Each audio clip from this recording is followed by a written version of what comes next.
All right, Bobcat fans, this is On Deck. My name is Guy Walker. This is Coach Kayla Whatley, sponsored by Roofmaster and our local Sonic. Coach Whatley, how are we doing today? We're doing great. Last night we had a big victory against Texas High. Let's talk a little bit about that before we move into the next game. Yeah, they came out ready to go, and we kind of had a meeting before, and we talked about, going out and playing free, not being embarrassed, not being able to let any little mistake be embarrassed. And so when we had some very interesting base running mistakes, we were able to laugh about it and come in and be like, hey, I'm not going to be embarrassed. And so just playing free and playing for each other. And I thought they did a great job. And just being able to, you don't like runs getting scored on you, but with this team, when they're doing what they're supposed to do, I know that we can get runs back. And so that was a lot of confidence. We hit very well. Even they had some balls that honestly they should have caught, but I thought that even, that's our job is to put balls in play and put pressure on them. And I thought we did a great job.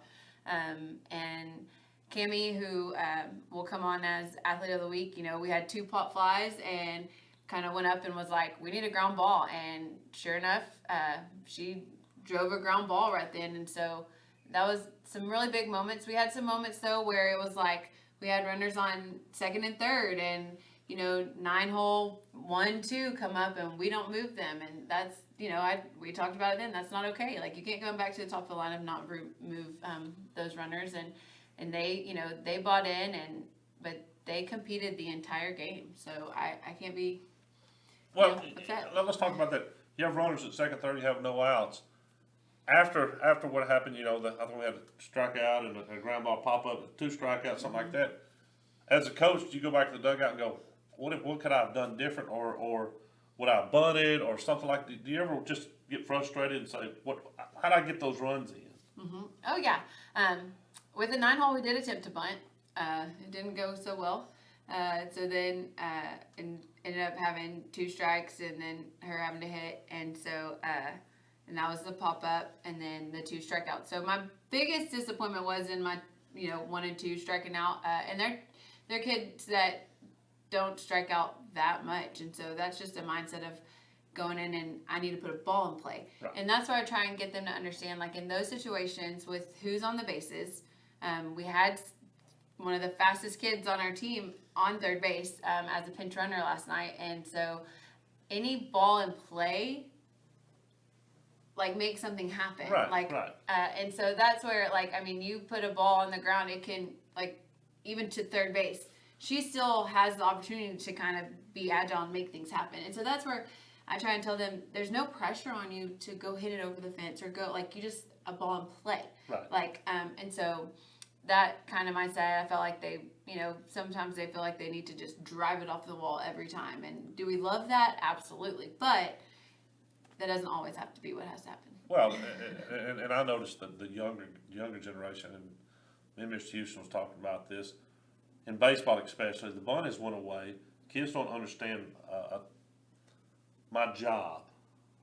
Base hits, like you said, Cammie, she hits the ground ball. You ask for a ground ball. No, it's not a home run. It's not a triple. It's a ground ball. Is that one of the bigger things you have to face nowadays, is talking to kids into being a team player, not a me player? Mm-hmm. Yes, it is. And it's not that I don't feel like that they truly selfishly I'm not saying they're selfish, it's just a different mindset. No, it's a different mindset. It's, they want to go up and they want to produce a big hit. They want to do something big for the team. And we've had some moments this year where big things end up being those bunts. And Right. that just kind of continuing that feeling of doing those big things, even though they may seem small, they're huge. And making it a priority. And we've had some big practices over that, honestly, but just still getting some things. And two, at that point, we were ahead. And so for me, pressing super hard on, beating them down in that moment over not putting it down, or just, okay, now go hit. Right. And so there are times when I would be like, no, we're bunting. 2 strikes, I need to bunt down, we got to do it. But Right. but knowing the situations. But yes, I would say, getting kids to understand, situational hitting too Right, exactly. is a big thing. That's what I was going to say. And that's why I try and tell them, like, if you do what I ask, then it's on me. But if you don't do what I ask, it's on you. Right. Let it be on me. Let me make the mistake. Let me get out. Put it in my hands. Right. So I'm gonna say I recognize 13-7-1, 3-1 in district. I'm gonna say halfway in the middle of the season. How do you feel you are at halfway in the middle of the season right now compared to where you wanted to be? Still trying to find a few glue pieces for some kids of like exactly where they're gonna go. It's not that the talent's not there. We have super talented kids. It's just finding the right spot on the field for them that makes the whole team jive. The past 2 games, I would definitely say have been some major highs for us. Even pitching, just kind of getting in a little bit better groove. Last night we gave her an armband. She was struggling to see. I feel like maybe she's guessed the entire year a little bit. Right. And she even knows. But it was like the confidence of being able to see, what we're calling. But learning each other, that's a huge thing. But just getting some key parts together. We had a rough little during spring break, I would say, going to play some extra games. But I feel like, yes, they are losses on our record, but I definitely feel like they were learning things that need to happen. Right. And for me, these seniors are a huge part of our program.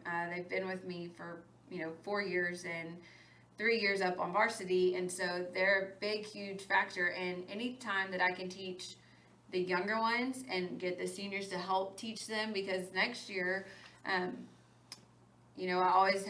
don't ever want to look that far ahead as far as like just taking this out, but I do have those knowing that those underclassmen are going to have to play huge roles next year when these 5 seniors who are on my field leave. And so any situations that I can get them in that are not going to like hurt us as far as like our district, Right. I want to put us in those things. Right. And so, because that's just going to grow us. And right now I have the senior leadership to help guide them. And that's the big key. And so, we may have 7 losses, but I'm putting kids in situations that I know I have leaders to help them get through. Well, that's a good deal. Well, Coach Whatley, thank you so much. This has been On Deck, sponsored by Roof Masters and your local drive-in Sonic. Thank you.